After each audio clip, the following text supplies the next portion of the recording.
भारतीय इतिहास के क्रांतिकारी आंदोलन में जब भी क्रांतिकारियों की बात चलती है तो हमेशा भगत सिंह, सुखदेव, चंद्रशेखर आजाद, राजगुरु, राम प्रसाद बिस्मिल, राजेंद्र लाहिड़ी, सचिंद्र नाथ सान्याल वगैरह वगैरह जैसे कई क्रांतिकारियों का नाम लिया जाता है।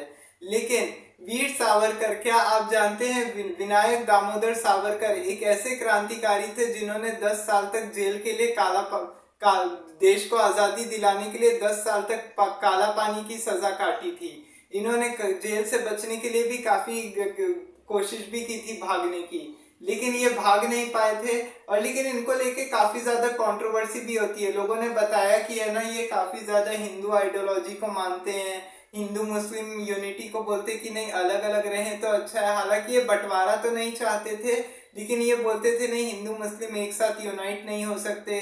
वो सारी चीजें थी इसमें, उन्होंने काफी कुछ बताया था। और इन्होंने एक बुक भी लिखी थी, आरएसएस से भी जुड़े थे। जब गांधी जी की हत्या हुई थी तो उसमें भी इनका नाम आया था, वो सारी चीजें थी। तो लेकिन ये भारत के क्रांतिकारी भी थे, ये भारत के, इन्होंने आजादी की लड़ाई में अपना योगदान भी दिया था। तो आज हम जानेंगे कि कौन थे ये वीर सावरकर। वीर सावरकर के बारे में जानेंगे, उनकी अर्ली लाइफ से लेके उनकी पूरी जिंदगी देखेंगे, उन्होंने फिर क्या अचीवमेंट किए, क्या क्या भारत के लिए योगदान दिया आजादी के लिए। शुरुआत करने से पहले आप सबको बता दूं कि चैनल को सब्सक्राइब जरूर कर ले और वीडियो को पूरा आखिरी तक देखा करें। तो शुरुआत होती है इनके प्रारंभिक जीवन से। विनायक दामोदर सावरकर का जन्म 28 मई सन 1883 ईस्वी को महाराष्ट्र के नासिक के भागुड़ नाम के एक गांव में हुआ था। इनके पिताजी का नाम था दामोदर सावरकर और माता का नाम था राधाबाई। अब देखिए, इनकी माता जो थी राधाबाई, वो तो राधाबाई वो हाउसवाइफ थी। और जो पिताजी थे वो काफी स्ट्रिक्ट थे, काफी रिलीजियस थे, काफी धार्मिक प्रवृत्ति के थे, काफी पूजा पाठ करते थे। तो बचपन में इनमें भी यही गुण है। इनको भी बचपन से है ना, इनको इनकी माता कहानियां सुनाया करती थी, रामायण की, महाभारत की। फिर उसके बाद शिवाजी के बारे में इनको बताया जाता था। फिर इनको गुरु गोविंद सिंह के लेजेंड्स बताए गए थे, काफी सारी चीजें बताई गई थी। अब उसके बाद क्या हुआ कि शुरुआत में जब इनकी जो प्रारंभिक शिक्षा हुई वो तो नासिक के शिवाजी हाई स्कूल में हुई थी। जब ये 9 साल के हुए तो इनकी माता राधाबाई हैजा की वजह से, माता जी की डेथ हो गई हैजा की वजह से। हैजा एक बीमारी होती है, इसकी वजह से इनकी डेथ हो गई। फिर उसके बाद क्या हुआ, लेकिन इनकी प्रारंभिक शिक्षा तो चलती रही शिवाजी हाई स्कूल में तब तक। लेकिन उसके बाद क्या हुआ, जब ये 16 साल के हुए तो उसके बाद क्या हुआ कि इनके पिताजी को भी प्लेग की बीमारी ने जकड़ लिया और उनकी भी डेथ हो गई थी। और इनके एक भाई थे, बड़े भाई थे गणेश सावरकर, वो भी क्रांतिकारी थे। इन्होंने भी काला पानी की सजा काटी थी। इनको 4 बेटे थे। विनायक दामोदर सर, माफ कीजिएगा, 3 बेटे और 1 बेटी थी दामोदर सावरकर जी के, जिनमें से सबसे बड़े गणेश सावरकर, फिर उसके बाद थे विनायक सावरकर, फिर उसके बाद जो उनके सबसे छोटे बेटे थे नारायण सावरकर। और उनकी छोटी बेटी थी, उनसे एक और बेटी हुई, उनको उसका नाम था मीना। ये 3 भाई और एक बहन थे, इनको मिला के दामोदर सावरकर के। तब दामोदर सावरकर की भी डेथ हो गई प्लेग की बीमारी की वजह से। उस समय प्लेग की बीमारी काफी ज्यादा फैलती थी। वही महाराष्ट्र में जो पुणे के जो लेफ्टिनेंट थे उस समय रैंड और लेफ्टिनेंट एड्स, इनको तो मार दिया था। बाद में चाफीकर बंधुओं को फांसी की भी सजा दे दी गई थी। वो सारी चीजें हम अभी आगे देखेंगे। तो उसके बाद क्या हुआ कि जब धीरे धीरे करके जब काफी ज्यादा पढ़ते गए ये, फिर उसके बाद क्या हुआ कि साल 1901 में इन्होंने कॉलेज में एडमिशन लिया। आगे भी पढ़ाई करना चाहते थे तो इन्होंने पुणे के फर्ग्यूसन कॉलेज में एडमिशन लिया। आज भी पुणे का फर्ग्यूसन कॉलेज फेमस है। तो वहां पे इन्होंने बीए की डिग्री की पढ़ाई की, बीए की पढ़ाई कर ही रहे थे। अब उसके बाद 1901 में क्या हुआ, इनकी शादी हो गई यमुनाबाई से इनकी शादी हो गई। फिर उसके बाद क्या हुआ कि इनको वैसे ही पता था कि है ना, इनका जीवन आसान तो होने वाला नहीं है। फिर उसके बाद क्या हुआ कि 1903 में क्या हुआ था कि इन्होंने अपने फ्रेंड्स के साथ क्या किया, एक वो बनाया, क्या बोलते, एक पार्टी बनाई थी जिसको मित्रों आंदोलन बोला गया था, नाम से एक मित्र संगठन नाम से एक क्रांतिकारी पार्टी बनाई थी इन्होंने। इसमें क्या करते थे, ये बड़े बड़े फेस्टिवल ऑर्गेनाइज करते थे, जैसे शिवाजी उत्सव हो गया, गणपति उत्सव हो गया, कई सारे दोस्तों को इसमें लेके जाया करते थे, लोगों को इस चीज के लिए एंकरेज करते थे, हिंदू आइडियोलॉजी से जिनको काफी ज्यादा एंकरेज किया जाता था, ये सारी चीजें हो गई थी। तो ऐसे करके इन लोग का चल ही रहा था। लेकिन इसके बाद क्या हुआ कि इन्होंने फिर भारत अग्रणी की भी स्थापना कर दी इसके बाद 1904 में। ये मित्र वाहिनी से बाद में फिर ये बन गया। फिर उसके बाद क्या हुआ कि भारत अग्रणी बन गया। फिर उसके बाद क्या हुआ कि 1905 में क्या हुआ कि लॉर्ड कर्जन ने इधर से बंगाल का विभाजन कर दिया, पार्टीशन ऑफ बंगाल। आपको तो पता ही है, मैंने पार्टीशन ऑफ इंडिया पे पूरा लेक्चर बनाया था, तो उसमें माफ कीजिएगा, पार्टीशन ऑफ इंडिया पे जब वीडियो बनाया था तो उसमें भी बताया था आपको कि कैसे बंगाल का लॉर्ड कर्जन ने बंटवारा कर दिया था, ईस्ट बंगाल और वेस्ट बंगाल। बेतुका सा कारण दिया था कि है ना, इतना बड़ा राज्य है, हम लोग से संभल नहीं पा रहा है, तो इसकी वजह से हम लोग तो यहाँ पे रूल कर नहीं पाएंगे, तो इससे अच्छा बंटवारा कर दो। और उनका वैसे भी यही था कि फूट डालो और राज करो, की बांटो और राज करो की नीति अपनाना चाहते थे। तो इसकी वजह से क्या हुआ, भारत में ये स्वदेशी आंदोलन शुरू हो गया। लोकमान्य तिलक की आइडियोलॉजी से काफी ज्यादा ये प्रभावित हुए थे। स्वदेशी आंदोलन क्या था कि उस समय क्या होता था कि जो जितने भी विदेशी वस्तुएं थी, सबको है ना जलाई जाती थी, विदेशी सामानों की होली जलाई जाती थी, जिसमें लोकमान्य तिलक सबसे आगे रहते थे। इनको जिसमें कांग्रेस दो भागों में बट गई थी ना, मॉडरेस्ट और एक्सट्रीमिस्ट। तो मॉडरेस्ट मतलब क्या, जो है ना, ये वो बोलते थे कि ब्रिटिशर्स तो रहेगा लेकिन आज़ादी तो मिलेगी, लेकिन ब्रिटिशर्स नहीं जाएंगे। एक्सट्रीमिस्ट मतलब क्या, जिनको गरम दल, जो मॉडरेट्स थे उनमें तो गोपाल कृष्ण गोखले आते थे, और जो एक्सट्रीमिस्ट थे यानी गरम दल थे, वो थे बाल लाल पाल। बाल यानी कि बाल गंगाधर तिलक, लाल मतलब लाला लाजपत राय, और पाल मतलब बिपिन चंद्र पाल। ये गरम दल के प्रमुख नेता थे, और ये उग्रवादी विचारधारा के भी नेता हुआ करते थे। इनको गुस्सा बहुत जल्दी आया करता था, ये हर चीज में लेख लिखा करते थे। तो फिर उसके बाद क्या हुआ कि धीरे धीरे अभी यहाँ से धीरे धीरे करके ये सारी विदेशी सामानों की होली जलाई जाने लगी। इसमें वीर सावरकर ने भी भाग लिया। तो ऐसे करके बाद में इनको कॉलेज से निकाल दिया गया। इसके बाद में कॉलेज से निकाल दिया गया। फिर उसके बाद क्या हुआ कि क्योंकि देखिए कॉलेज में उस समय ये सब चलता नहीं था, कॉलेज वालों ने बोला कि देखो ऐसे ये सारी चीजें तो यहाँ पे नहीं चलेगी, इससे अच्छा है कि है ना यहाँ से निकल जाओ, अच्छा होगा। ये फालतू के काम हमारे यहाँ पे तो नहीं चलने वाले कॉलेज में। तो ऐसे करके उनको कॉलेज से निकाल दिया गया। फिर इसके बाद क्या हुआ कि कृष्ण स्वामी वर्मा के कांटेक्ट में ये आए।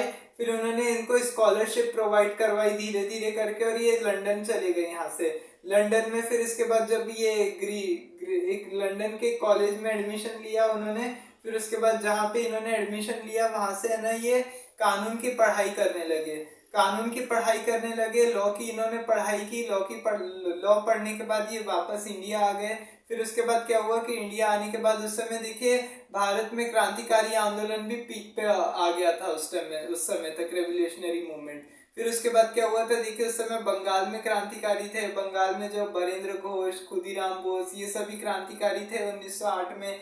1908 में क्या हुआ था कि यहाँ पे क्या हुआ था कि वो बालेंद्र कुमार घोष को है ना अलीपुर बॉम्ब केस में इनको जेल हो गई थी। तो इन्होंने इनको छुड़वाने के लिए ब्रिटिश सरकार को लेटर लिखा था।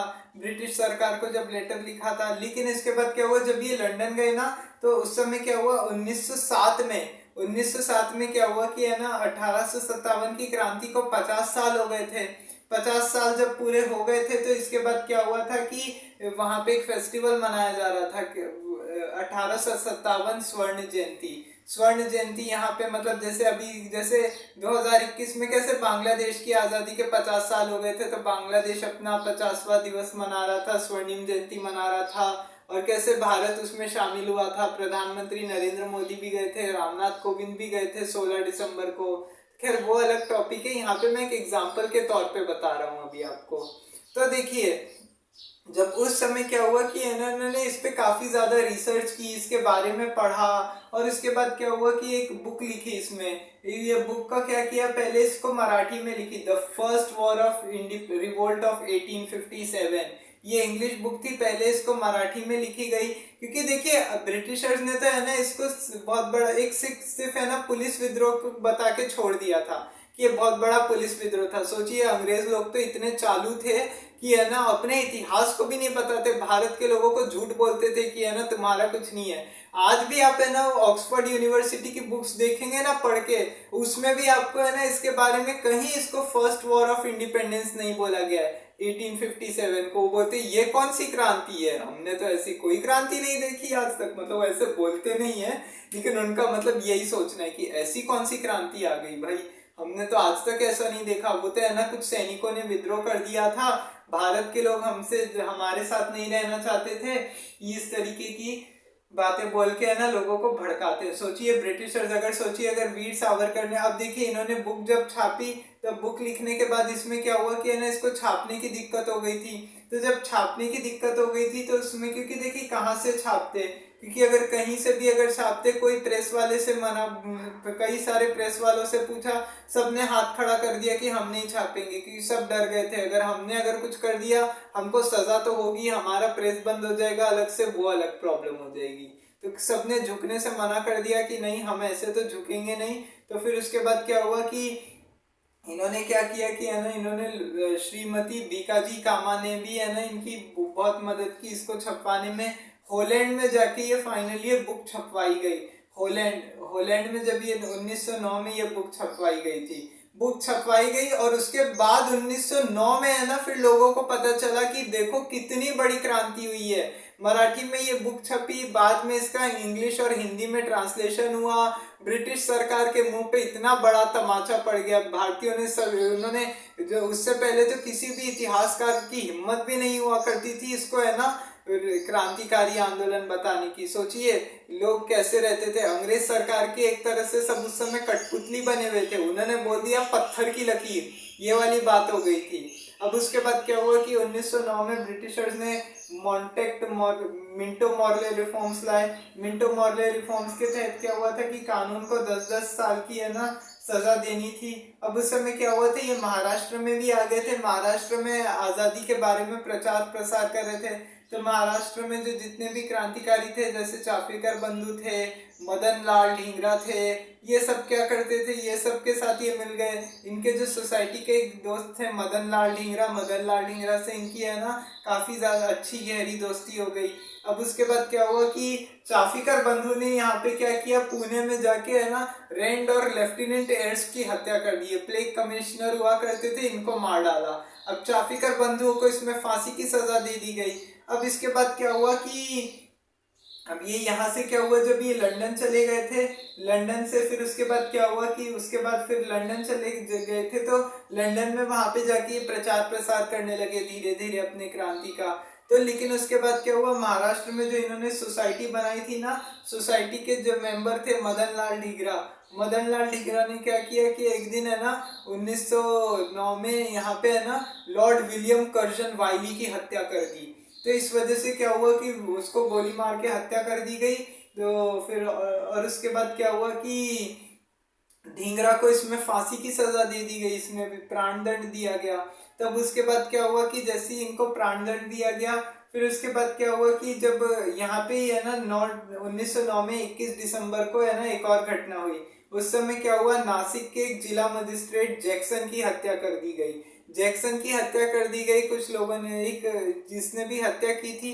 अब इसमें भी वीर सावरकर का नाम आ गया। उन्होंने बोला कि नहीं, जो बंदूक सप्लाई हुई है, वो जो बंदूक दी गई है, वो वीर सावरकर ने इनको प्रोवाइड कराई थी। सीधा इनके ऊपर मुकदमा चलता है। मुकदमा चलाने के बाद इनको जाके है ना लंदन से अरेस्ट किया जाता है। जब ये लंदन से भागने की कोशिश करते हैं, तो लंदन से इनको है ना SS मौर्य नाम के एक शिप में है ना इनको बिठाया जाता है भारत लाने के लिए। जब इनको भारत लाने के लिए बिठाया जाता है, फ्रांस के एक बंदरगाह पे शिप जहाज रुकता है।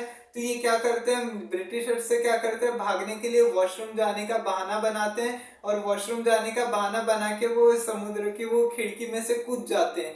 खिड़की में से कूद के निकलते हैं, और वो तो ये सोच के निकलते कि भाई ये अगर हम इस तरीके से कूद गए तो है ना ब्रिटिश सरकार की खूब किरकिरी होगी इस बारे में कि देखो देखो अंग्रेजों ने तो है ना एक बड़े क्रांतिकारी को पकड़ लिया, लेकिन वो कैदी को भी नहीं संभाल पाते, वो क्या भारत के लोगों को संभालेंगे, औकात तो इन लोग की कुछ है नहीं।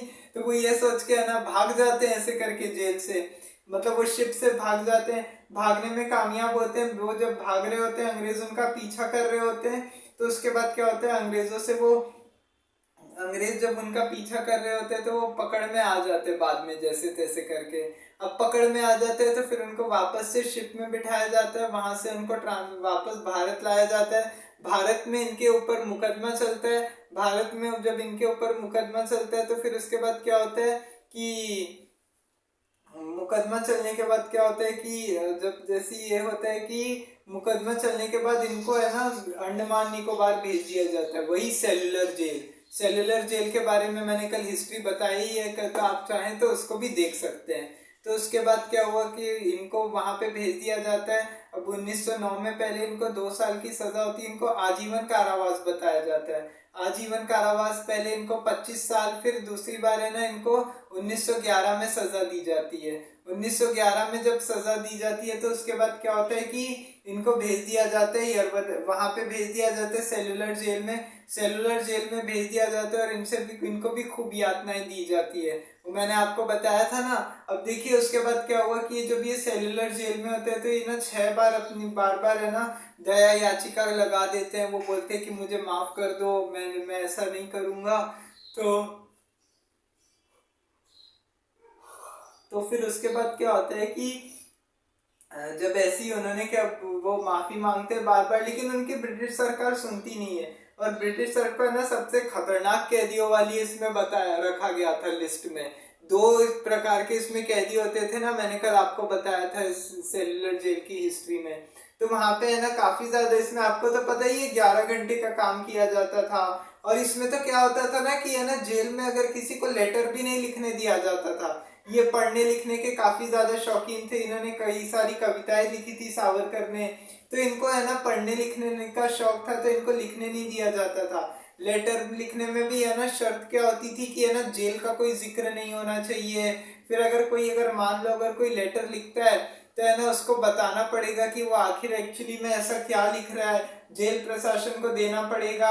और फिर है ना जेल प्रशासन अगर को सही लगेगा तो ही वो जाने दिया जाएगा। खाने पीने के भी बहुत लाले हुआ करते थे, 1 सेकंड के लिए गेट खुलता था फिर वो बंद हो जाता था। काफी सारी चीजें थी खाने को लेके। वीर सावरकर ने इस पे प्रोटेस्ट किया था, लेकिन उनको है ना जेल में डाल दिया गया था। इसको बोल दिया गया था उनको कि सभी लोग यही खाना खाते, अगर तुम खा लोगे तो कुछ बिगड़ नहीं जाएगा। तो ऐसे करके इनको 6 बार काफी ज्यादा सजाएं हो चुकी थी। इन्होंने माफ किया था, इनको माफी नामा लिखने की कोशिश की, लेकिन कोई अंग्रेजों को इस बात का असर पड़ा नहीं। अब उसके बाद क्या हुआ कि बाद में उन्होंने बोला कि आप एक काम कीजिए, मुझे मत छोड़िए, मेरे और सारे क्रांतिकारियों को छोड़ दीजिए कम से कम जितने भी है जो काला पानी जेल में बंद है। तो लेकिन ब्रिटिशर्स ने इस पे भी राजी नहीं हुए। अब फर्स्ट वर्ल्ड वॉर शुरू हो गया। फर्स्ट वर्ल्ड वॉर जब शुरू हुआ तो इसके बाद क्या हुआ कि फर्स्ट वर्ल्ड वॉर के समय गांधी जी भी आ गए थे दक्षिण अफ्रीका से। हालांकि गांधी जी से इनकी लंदन में भी मुलाकात हुई थी जब ये बच्चे थे, तो बचपन में इनके गांधी जी से मुलाकात हो गई थी। जब युवावस्था में इनकी है ना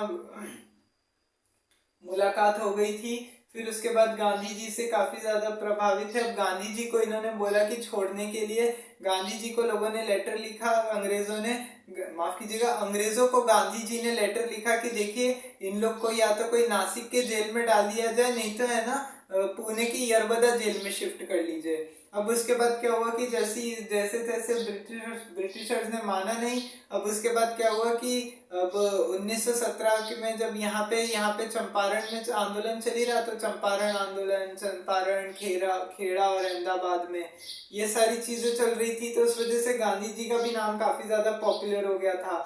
गांधी जी सबसे ज्यादा प्रभावित हुए थे इस चीज से, गांधी जी से लोग काफी ज्यादा प्रभावित हुए थे। तो इसकी वजह से क्या हुआ कि अब जैसे ये सारी चीजें हो गई थी तो फिर 10 साल के बाद जैसे बाद में फिर उन्होंने उन्होंने क्या किया, अब क्रांतिकारियों को जब छोड़ने की मांग की तो उनके जो एक और क्रांतिकारी थे उनको भी काला पानी की सजा हुई थी, सचिंद्र नाथ सान्याल को काला पानी की सजा हुई थी, लेकिन उन्होंने अपना माफीनामा कबूल कर लिया, उन्होंने अपनी गलती मान ली और वो जेल से उनको ब्रिटिशर्स ने रिहा कर दिया था। लेकिन वो बाद में काकोरी कांड में शामिल हो गए थे 9 अगस्त 1925 को, जब काकोरी कांड हुआ था तो काकोरी कांड में वो शामिल हो गए थे और उन्होंने फिर ब्रिटिश सरकार को साफ चेतावनी दे दी थी कि देखिए जो कुछ भी हो रहा है ये सही नहीं है, अगर इस तरीके से करेंगे तो हमें ना इस तरीके से फिर हम तो नहीं सहेंगे।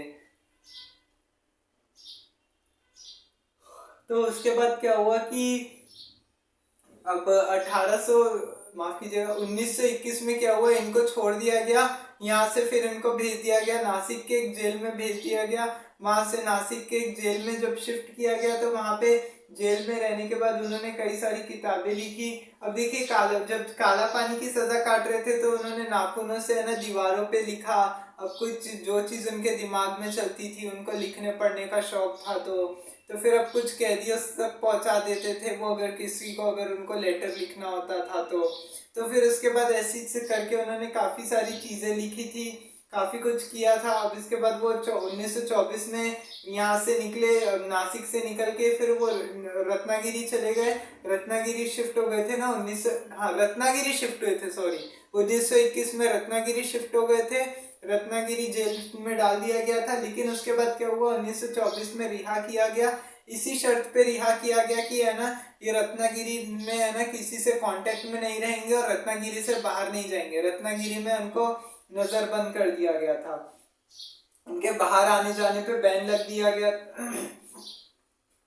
दिया गया था। और फिर उसके बाद क्या हुआ कि 1925 में क्या हुआ कि वो आरएसएस के जो फाउंडर थे केशव बलिराम हेडगेवार, इनके कांटेक्ट में तब तक आए, इनसे बातचीत करने लगे, धीरे धीरे करके है ना अपनी आइडियोलॉजीज बताने लगे लोगों को। फिर इसके बाद क्या हुआ कि द हिंदुत्व नाम से इन्होंने एक किताब भी लिखी थी जिसमें हिंदू आइडियोलॉजी के बारे में इन्होंने बताया था, उन्होंने बताया था कि भारत देश का नाम हिंदुस्तान क्यों पड़ा, क्योंकि ये यहाँ पे लगभग सभी हिंदुओं का जन्म यहीं पर ही होता है, उनका ऐसा मानना था। फिर उसके बाद क्या हुआ, उन्होंने कई सारी इसमें चीजें बताई है जैसे भारत के बारे में। फिर उसके बाद क्या हुआ कि अब जैसे 1937 में जब इनके ऊपर बैन हट गया इनके ऊपर से, तो उसके बाद क्या हुआ कि 1937 में जब बैन हटा तो फिर उसके बाद यहाँ से फिर उन्होंने क्या किया कि जब उस समय इलेक्शंस हो गए थे, क्योंकि 1935 में गवर्नमेंट ऑफ इंडिया एक्ट आ गया था, तो गवर्नमेंट ऑफ इंडिया एक्ट की वजह से इनको पावर मिल गई थी, आईएनसी और इंडियन मुस्लिम लीग को, नेशनल मुस्लिम लीग को, दोनों को मिल गया था। तो फिर उसके बाद क्या हुआ कि अब आईएनसी यहाँ पे जीत गई, इंडियन नेशनल कांग्रेस, क्योंकि जन जन की पार्टी थी, तो इसकी वजह से क्या हुआ कि वो पूरे देश में बड़े लेवल पे जीत गई। तो फिर उसके बाद क्या हुआ कि लेकिन यहाँ पे क्या हुआ कि 1939 में वर्ल्ड वॉर 2 शुरू हो गया। जब वर्ल्ड वॉर 2 शुरू हुआ तो उसके बाद क्या हुआ कि वर्ल्ड वॉर 2 शुरू होने की वजह से यहाँ पे वर्ल्ड वॉर 2 के बाद क्या हुआ कि अब उस समय फिर है ना जो उस समय जो लिनलिथगो जो वहाँ का वॉइसरॉय था, लॉर्ड लिनलिथगो, अब उन्होंने बोला कि है ना भारत को अब इसमें शामिल है, अब सभी भारत के लोग शामिल होंगे वॉर में। अब इंडियन नेशनल कांग्रेस ने बोला क्या पागल वागल हो गए हो क्या बकवास कर रहे हो, मतलब है ना अब हमारी गवर्नमेंट आ गई है, अब है ना चुनाव लड़के हमने चुनाव अपने दम पे जीत लिया है, तो हम कोई वॉर में नहीं जाएंगे, कहीं नहीं जाएंगे, चुपचाप अपने काम से काम पे मतलब रखो। वैसे ऐसे तो नहीं बोला, लेकिन हाँ उन्होंने साफ साफ कह दिया था, और गांधी जी ने भी इस बार साफ मना कर दिया था कि अब कोई ब्रिटिशर्स का साथ देगा नहीं, क्योंकि वो एक बार धोखा खा चुके थे। तब इसके बाद क्या हुआ कि 1939 में करते करते हो ही गया था। अब इसके बाद क्या हुआ कि 1942 में क्या हुआ था कि जब यहाँ से भारत छोड़ो आंदोलन शुरू हुआ था, तो फिर उसके बाद क्या हुआ था, जब ये मुस्लिम लीग 1940 आते आते क्या कर रही थी कि है ना कांग्रेस की डिमांड मतलब पाकिस्तान की डिमांड कर रही थी, तो ये भी बंटवारा तो नहीं चाहते थे, लेकिन ये एक देश का बंटवारा नहीं चाहते थे, बट ये चाहते थे कि है ना हिंदू मुस्लिम अलग रहें तो ज्यादा अच्छा होगा, क्योंकि हिंदू मुस्लिम एक साथ रहेंगे तो वो कुछ इन लोगों में आपस में बनेगी नहीं, तो इससे अच्छा अलग अलग ही रहें तो ज्यादा अच्छा है। तो ये सारी बातें सोच के है ना वो ये सब बोलते थे कि वो, लेकिन देश का बंटवारा तो उन्होंने नहीं चाहा था। फिर उसके बाद क्या हुआ, 1942 में आते आते 1942 आते आते फिर उन्होंने जब यहाँ से चल ही रहा था 1900, जब क्रिप्स मिशन आ गया 1942 में, ये 1945 में कैबिनेट मिशन प्लान आ गया। फिर 1946 में क्या हुआ कि है ना डायरेक्ट एक्शन डे हो गया पाकिस्तान की वजह से। पता ही है मोहम्मद अली जिन्ना ने डायरेक्ट एक्शन डे लॉन्च कर दिया था। Direct action day, Noakhali rights, मैंने उन सब पे भी वीडियो बनाया हुआ है तो आप देख सकते हैं। तो उसके बाद क्या हुआ कि अब जैसे 15 अगस्त 1947 को भारत तो आज़ाद हो गया।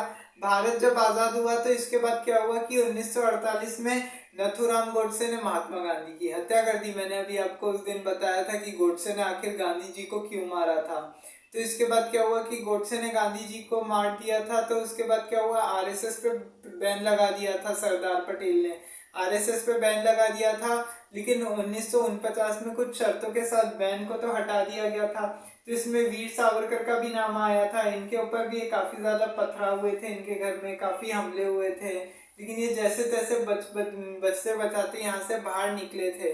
तब इसके बाद क्या हुआ कि जैसे ही अभी ये बचते बचाते बाहर निकले तो फिर उसके बाद जब यहाँ से वो बचते बचाते निकले तो फिर इसकी वजह से उन्होंने बोला कि देखिए ऐसे तो चलेगा नहीं। फिर अब उन्होंने क्या किया कि अब इन्होंने है ना जब हिंदू नाम से एक बुक लिखी थी, तो ऐसे करके इनका चलता रहा आज़ादी तक। अब बात करते हैं अपन इनकी आइडियोलॉजी के बारे में, हिंदू आइडियोलॉजी के बारे में। देखिए हिंदू आइडियोलॉजी को लेके उन्होंने क्या बोला था कि देखिए भारत में जो हिंदुत्व की जो राजनीति है इनको सबसे ज्यादा ऊपर रखा जाना चाहिए। ये शुरू से ही है ना एक हिंदू राष्ट्र के समर्थक थे।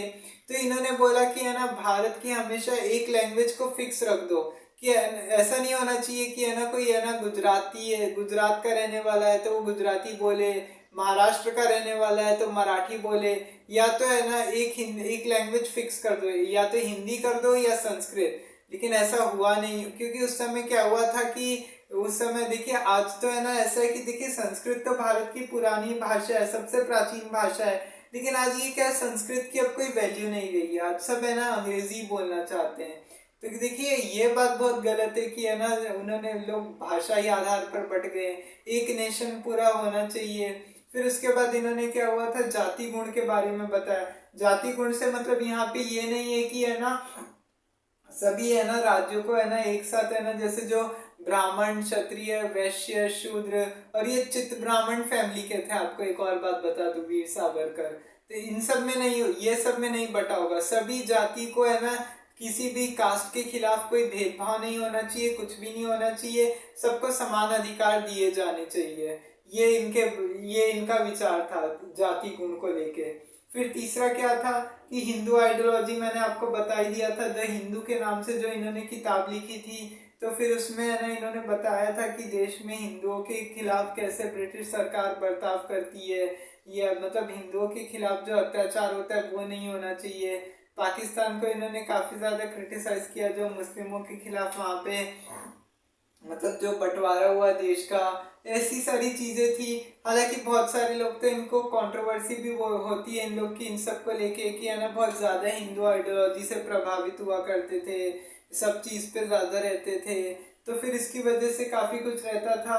अब इसके बाद क्या हुआ कि करते करते ये सब अपना कर ही रहे थे कि 1963 आते आते क्या हुआ था कि इनकी तबीयत खराब होने लग गई थी। अब इसके इसके बाद क्या हुआ कि ये है ना अब अपनी लाइफ से छुटकारा पाना चाहते थे।